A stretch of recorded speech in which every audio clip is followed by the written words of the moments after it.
Olá, queridos! Graça e paz! Vamos mergulhar na palavra de Deus? Lembre de compartilhar, dar um like, comente! Seja uma bênção nas mãos do Senhor.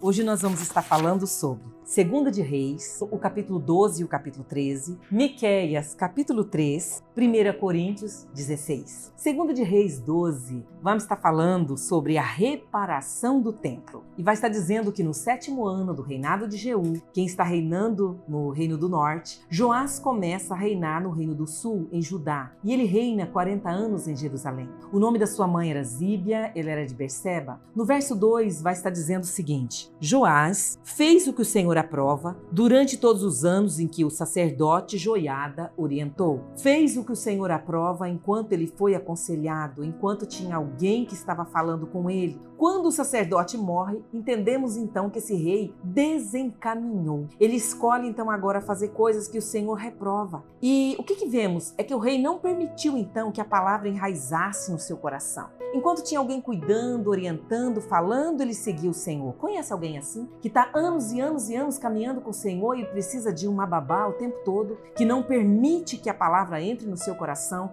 Sabia que esse é um caminho muito perigoso. Mas vamos lá, para ver no verso 4, Joás dá uma ordem para os sacerdotes. Ele vai dizer: tragam a prata, trazida como dádiva sagrada para o templo do Senhor. Cada sacerdote recolha uma prata, entregue para o tesoureiro para ser usado na reforma do templo. Mas sabe o que acontece? Que passou-se 23 anos, porque essa ordem é dada no início, então fala que passou 23 anos e as coisas não aconteceram, a reforma não havia sido feita. O rei então vai chamar a atenção dos sacerdotes e começa a recolher prata, e ele vai trabalhar então na reforma do templo. E a palavra vai dizer no versículo 15 algo tão lindo, que não precisava haver prestação de contas, porque os trabalhadores que pagavam as pessoas que estavam na reforma do templo, porque eles agiam com honestidade. Mas quando chegamos no versículo 17, diz que o rei da Síria resolve atacar Jerusalém. E qual foi a atitude do rei? O rei apanha então todos os objetos consagrados ao Senhor, tudo que ele encontrou no templo, tudo que ele encontrou no palácio real, e ele envia para o rei da Síria. Ele manda para o rei da Síria. Não fala em nenhum momento que ele orou, que ele buscou o Senhor, que ele buscou o direcionamento de Deus. Ele entrega todo o seu tesouro. Todas as vezes que tomamos caminhos, rotas de desobediência, nós acabamos tendo percas, nós entregamos tudo que é precioso para nós nas mãos do inimigo. Queridos, aqui em 2 de Reis, então, no capítulo 13, vai estar acontecendo coisas muito interessantes, porque vai estar falando da dificuldade, da situação difícil que o país entra, que acaba se tornando, então, inimigos se levantando, e a palavra vai dizer que se levanta no reinado de Joás, no 23º ano do reinado de Joás, o filho de Acazia, rei de Judá, Jeoacás, filho de Jeú, ele torna rei em Israel. E ele reina 17 anos. E esse rei, então, vai fazer o que o Senhor reprova, seguindo os pecados de Jeroboão, filho de Nebate. Ele leva Israel a cometer pecados. E o que acontece, então, a consequência do pecado?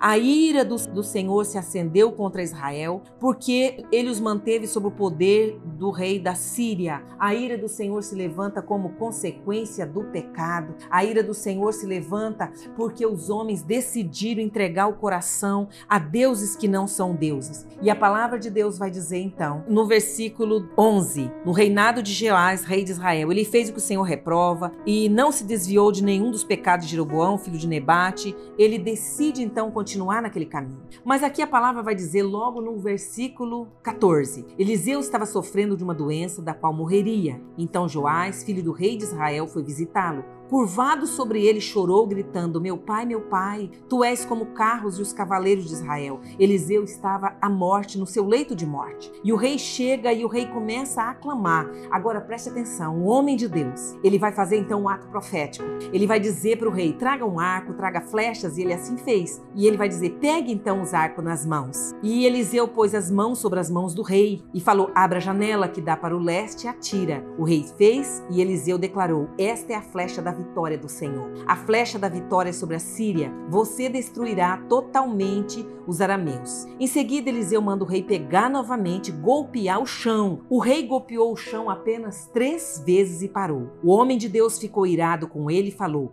você deveria ter golpeado o chão 5 ou 6 vezes. Assim você iria derrotar a Síria, ela seria destruída completamente, mas você a vencerá somente 3 vezes. Era um ato profético que estava acontecendo, era somente pegar flechas e atirar flechas ao chão. E ele não entendeu e jogou apenas 3 vezes.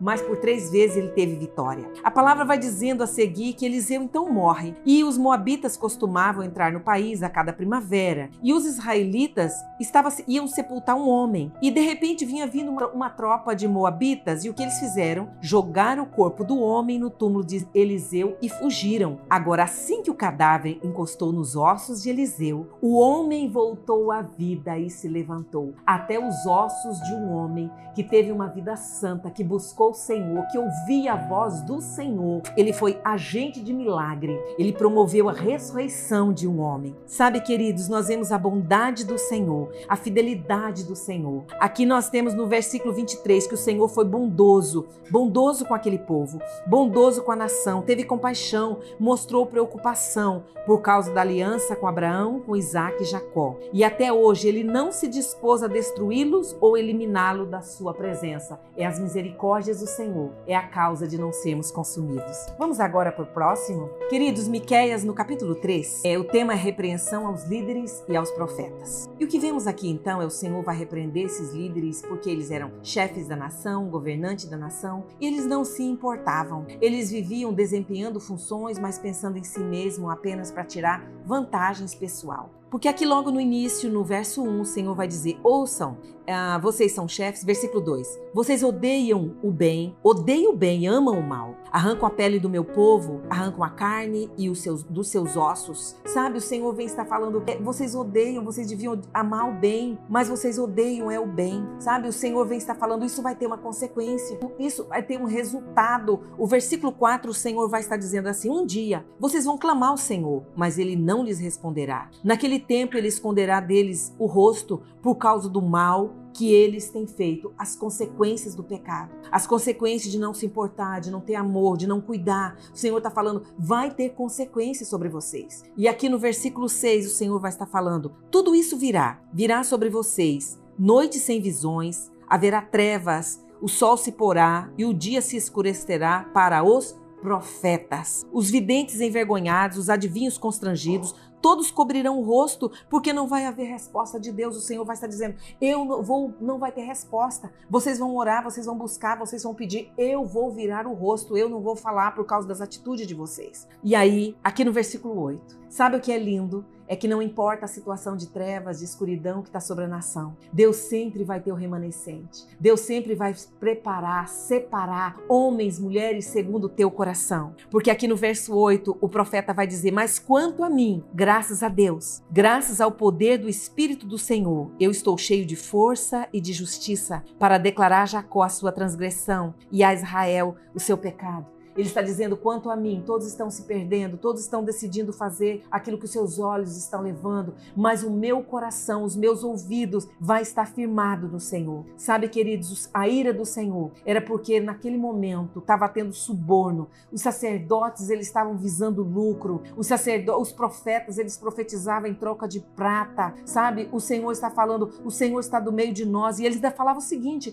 olha, não vai acontecer nada. O Senhor está no meio de nós, nenhuma desgraça vai nos acontecer. Sabe, queridos, o Senhor fala, ainda se apoia no Senhor. E Ele vai dizer, mas por causa de vocês, Sião será arada como um campo, Jerusalém vai se tornar como um monte de entulho. Deus está dizendo, por causa de vocês, que não está ensinando a verdade, que está falando que só vai ser bênção, que está só ensinando coisas leves, falando o que as pessoas querem ouvir, vai ter consequência. E é muito triste nós ver e saber a palavra de Deus e ver as consequências que vieram sobre o povo, porque naquele tempo algumas pessoas preferiram não falar a verdade, Queridos, vamos aqui para 1 Coríntios, no capítulo 16, e o tema é a coleta para o povo de Deus. É muito lindo porque o apóstolo Paulo vai ensinar exatamente o que fazer. Ele vai dizer no primeiro dia da semana, cada um de vocês pegue uma quantia de acordo com a sua renda, reserva, para que não seja preciso fazer coleta quando eu chegar. Eu posso chegar no meio da semana e deixe já preparada a sua oferta. E o apóstolo vai estar falando, todos coordenando como deveriam fazer. Ele vai falando das visitas que iriam fazer, das pessoas que iriam estar ali. Ele vai estar falando,